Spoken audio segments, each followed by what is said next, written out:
আজকে আমি আপনাদেরকে মেজাজ ও রাগ নিয়ন্ত্রণ সম্পর্কে বলতে চাই, কিন্তু আমি নিজের কোনো মন গড়া বক্তব্য দিতে চাই না, বরং আল্লাহ কিভাবে এই বিষয়টি তুলে ধরেছেন এবং ব্যাপারগুলোকে সংশ্লিষ্ট করেছেন সেটাই উপস্থাপন করব, যেন আপনারা একেবারেই ভিন্ন এবং নৈর্বৃত্তিক আঙ্গিকে ব্যাপারটা চিন্তা করতে পারেন।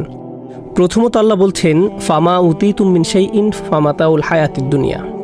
তোমাদের এই দুনিয়াতে যা কিছু দেওয়া হয়েছে সব কিছুই পার্থিব জীবনের ব্যবহার্য সামগ্রী। অন্য কথায় এগুলো তাৎপর্যহীন। আখিরাতের জীবনে যা আসছে তার কাছে এগুলো কিছুই না, এবং আমরা এগুলো নিয়েই পড়ে আছি। আমরা মনে করি যখন আমরা কিছু পাই বা হারিয়ে ফেলি অথবা খারাপ কিছু ঘটে, এটাই বুঝি দুনিয়ার সব কিছু। এখানেই দুনিয়ার শেষ নয়। আপনাকে যা কিছু দেয়া হয়েছে তা হচ্ছে ব্যবহার্য সামগ্রী। মাতা মাতা অর্থ এমন কিছু যা আপনি ব্যবহার করেন কিন্তু উপভোগের প্রয়োজন নেই। প্রাচীন আরবরা মাতা নামে এক ধরনের ব্রাশ বাসন মাজতে ব্যবহার করত, এমন জিনিস যা ব্যবহার্য কিন্তু উপভোগ্য না। ঝাড়ু, বেলচা, কাঁটা চামচ, এগুলোই আরবিতে মাতা। আল্লাহ বলছেন সমস্ত পৃথিবী এর সব কিছুই মাতা। আপনাদের যা কিছু দেওয়া হয়েছে সবই, মোট কথা আপনার জন্য এমন কিছু যা এখন শুধুই বৃহৎ উদ্দেশ্যে ব্যবহার করছেন। উপভোগ করার বস্তু হচ্ছে আখিরাতের জীবনে। আল্লাহ বলেন, ওয়ামা ইনদাল্লাহি খায়রুন, আল্লাহর কাছে যা আছে তা আরও উত্তম। আপনারা হয়তো অবাক হচ্ছেন আমি এখন রাগ নিয়ে কিছুই বলছি না কেন, এগুলো কেন বলছি। আসলে এগুলো সবই আল্লাহর ভাষ্য অনুযায়ী সম্পর্কিত। আপনাদের ব্যবহার্য সামগ্রী হিসাবে যা কিছু দেয়া হয়েছে তা এখানে এই ক্ষুদ্র দুনিয়ায় ব্যবহারের জন্য। এই ক্ষুদ্র আবদ্ধ জীবনে এই সামগ্রীগুলো এখনই ব্যবহারের জন্য। আর আল্লাহ তার নিজের কাছে যেগুলো রেখে দিয়েছেন সেগুলি উত্তম। প্রথমত সেগুলো উত্তম, এবং দ্বিতীয়ত সেগুলো চিরস্থায়ী। সুতরাং পৃথিবীতে আপনি যা পেয়েছেন আল্লাহর নিকট তার চেয়ে উত্তম সামগ্রী রয়েছে। আপনার যদি একটি বাড়ি থাকে, আল্লাহর কাছে উত্তম বাড়ি আছে। আপনার এখানে পোশাক আছে, আল্লাহর কাছে এর চেয়ে উৎকৃষ্ট পোশাক আছে। আপনার বাহন আছে, আল্লাহর কাছে আপনার জন্য আরও চমৎকার বাহন আছে। আপনার যদি যৌবন, স্বাস্থ্য, শক্তি বা সামর্থ্য থাকে, আল্লাহ আপনাকে এগুলোর চেয়েও উত্তম কিছু দেবেন। আপনার যে সঙ্গী আছে, আল্লাহ আপনাকে আরও উত্তম সঙ্গী দেবেন। আল্লাহর কাছে আপনার জন্য যা কিছু রয়েছে সবগুলোই আরও উৎকৃষ্ট। সুতরাং দুনিয়ার এই জিনিসগুলোতে জড়িয়ে যাবেন না, এবং মনে রাখবেন জিনিসগুলো যতই বড় হোক না কেন, আল্লাহর কাছে আপনার জন্য যা আছে তা এর চেয়ে উত্তম। তিনি বলছেন আবকা, তুলনামূলকভাবে আরও দীর্ঘস্থায়ী। অন্য কথায় আপনার এখন যা আছে তা ক্ষণস্থায়ী। আপনার একটা বাড়ি আছে, ক্ষয়প্রাপ্ত হওয়া শুরু করবে। আপনার স্বাস্থ্য ভালো, তা নষ্ট হয়ে যাবে। আপনি শক্তিশালী, একসময় দুর্বল হয়ে যাবেন। আপনার সুন্দর গাড়ি আছে, একসময় সমস্যা দেখা দেবে। আপনার বন্ধু আছে, হারিয়ে যাবে, অন্য শহরে চলে যাবে, কিংবা জীবিকার তাগিদে অন্যত্র চলে যাবে। এই জীবনে আপনার যাই হোক না কেন, কোনোটাই চিরস্থায়ী নয়। এই কারণে আল্লাহ বলেন, তুমি কি এমন কিছুর জন্য চেষ্টা করবে না যা উত্তম এবং চিরস্থায়ী? কিন্তু এটা কাদের জন্য? যারা আসলেই মুমিন। আল্লাহ যখন মুমিন সম্বোধন করেন তখন শুধু সাধারণভাবে বিশ্বাসী বোঝায় না, যদিও এটাও অন্তর্ভুক্ত। এটা ওই আয়াতের জন্যই, যারা আসলে বিশ্বাস করে যে দুনিয়ার এই সামগ্রীগুলো পরবর্তী জীবনের কাছে কিছুই না, এটা তাদের জন্যই। তারা প্রচণ্ডভাবে বিশ্বাস করে, তারা প্রচণ্ডভাবে তাদের প্রভুর উপর বিশ্বাস রাখে। এর মানে হলো, এটা প্রকৃত অর্থেই বিশ্বাস করতে হলে আপনাকে আল্লাহর উপর অগাধ বিশ্বাস স্থাপন করতে হবে যে তিনি পরবর্তী জীবনে আপনাকে এমন কিছু দেওয়ার প্রতিশ্রুতি দিয়েছেন যা আপনি কখনোই দেখেননি, এমনকি গন্ধও নেননি, শুধু শুনেছেন। তার কথার উপর বিশ্বাস করাই যথেষ্ট, শুধুই বিশ্বাসের প্রয়োজন। তিনি বলছেন তাদের জন্য যা তারা পরবর্তী জীবনে পাবে তা উত্তম এবং চিরস্থায়ী, কিন্তু এর বিশ্বাস ও আল্লাহর উপর ভরসা থাকা লাগবে।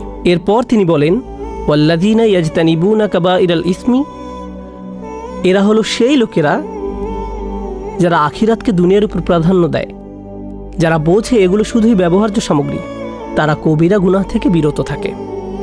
এখানে আরেকটা ব্যাপার চলে আসে, সগীরা ও কবিরা গুনাহ। আপনার প্রধান কাজ হলো কবিরা গুনাহ থেকে দূরে থাকা। আপনি যখন কবিরা গুনাহ করেন, আপনি বলতেই থাকেন, ওহ আমার ছোটোখাটো গুনাহ করা উচিত না। আপনি আসলে বড় গুনাহ থেকে বিরত থাকতে চাচ্ছেন, কাবাইরাল ইসম। পরে তিনি সুনির্দিষ্টভাবে বলছেন, ওয়াল ফাওয়াহিশ, সব ধরনের বেহায়াপনা। এটা বেহায়াপনা নিয়ে বক্তব্য নয়, রাগ নিয়ন্ত্রণ নিয়ে। অথচ এখন পর্যন্ত আমি রাগ নিয়ন্ত্রণ নিয়ে কিছুই বলছি না।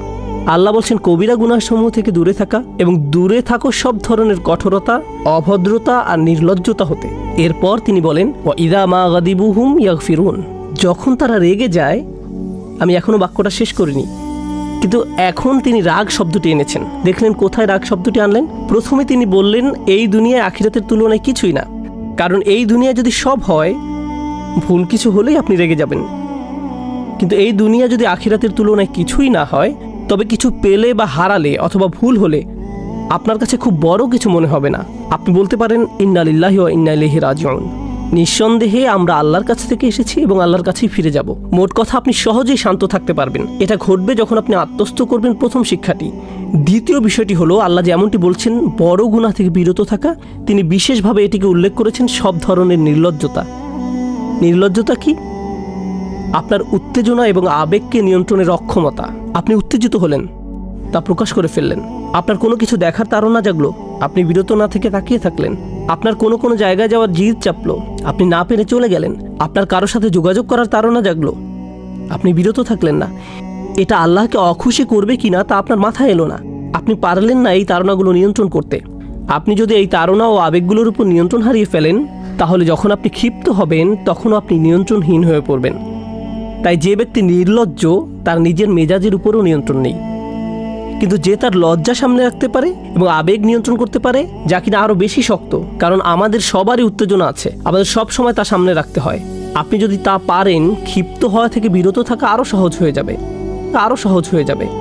আল্লাহ বলেননি তারা যখন রাগান্বিত হয় তখন শান্ত হয়ে যায়, বরং তিনি বলছেন তারা যখন রেগে যায় ওয়াহুম ইয়াগফিরুন, তখন মাফ করে দেয়। এখন রেগে যাওয়ার ও শান্ত হওয়ার একটা ব্যাপার আছে, এটা খুব কঠিন। চিন্তা করুন, কেউ আপনাকে খুব বিরক্ত করছে। আল্লাহ বলছেন যারা আল্লাহকে বিশ্বাস করে এবং আখিরাতকে দুনিয়ার উপর স্থান দেয়, তারা যখন খুব রাগান্বিত হয় তখন ক্ষমা করে দেয়। সুবহানাল্লাহ, সুবহানাল্লাহ। আমরা শান্ত অবস্থাতেই ক্ষমা করি না। আল্লাহ বলছেন যদি আপনি সত্যিকার অর্থে এমন মানুষে পরিণত হতে চান যারা আখিরাতকে প্রাধান্য দেয়, তাহলে রাগান্বিত অবস্থাতেও আপনার ক্ষমা করা শিখতে হবে। কি চমৎকার এক মানদণ্ড তিনি দিয়েছেন! এটা সর্বোচ্চ সামর্থ্য সম্পন্ন লোকদের জন্য। আল্লাহ আমাদেরকে সে তৌফিক দান করুন। এর পরের আয়াতে তিনি বলেন আপনি রেগে যেতে পারেন, প্রতিশোধও নিতে পারেন। যদি আপনার সাথে খারাপ কিছু করা হয়, আপনি তা ফিরিয়ে দিতে পারেন। কেউ আপনাকে চর দিলে আপনি তাকেও চরও দিতে পারেন। এর অনুমোদন ইসলামে আছে। প্রতিশোধ ইসলামে অনুমোদিত, কিন্তু ন্যায় বিচারের স্বার্থে ব্যক্তি পর্যায়ে না হয়ে বিচার ব্যবস্থার মধ্য দিয়ে যেতে হবে, এটা ইসলাম অনুমোদিত। কিন্তু আল্লাহ বলেন আপনি যদি এখনও সুন্দরভাবে ক্ষমা করতে, ফামান আফা আও আসলাহা, এবং সম্পর্ক সুন্দরভাবে পুনঃস্থাপন করতে পারেন, শুধু রাগ দমন নয়, ক্ষমা করতে পারেন, তবে কি পুরস্কার পাবেন? আমি কেন প্রতিশোধ নিব যখন আমার ক্ষমা করা উচিত? কেন আমি একটির পরিবর্তে অন্যটি নেব? তিনি বলেন ফাআজরুহু আলাল্লাহ। স্মরণ করে দেখুন, আগে তিনি বলছেন তার কাছে যা আছে তা উত্তম ও চিরস্থায়ী। এবার তিনি বলছেন আপনি যদি কাউকে ক্ষমা করতে চান, আপনার রাগ দমন করেন, এর পুরস্কার এত ব্যাপক যে এটা বর্ণনা করা সম্ভব না। শুধু এটাই বলা যায় যে তা আল্লাহর কাছে আছে। আল্লাহই আপনাকে দেখবেন, আল্লাহই আপনাকে দেখবেন। এর বর্ণনা এতই বিস্তৃত যে শুধু এটুকুই বলা যায় আল্লাহর হেফাজতে আছে আপনার পুরস্কার। সুবহানাল্লাহ। আল্লাহ আমাদের সবাইকে রাগ নিয়ন্ত্রণ সহজ করে দিন, শান্ত থাকার তৌফিক দান করুন।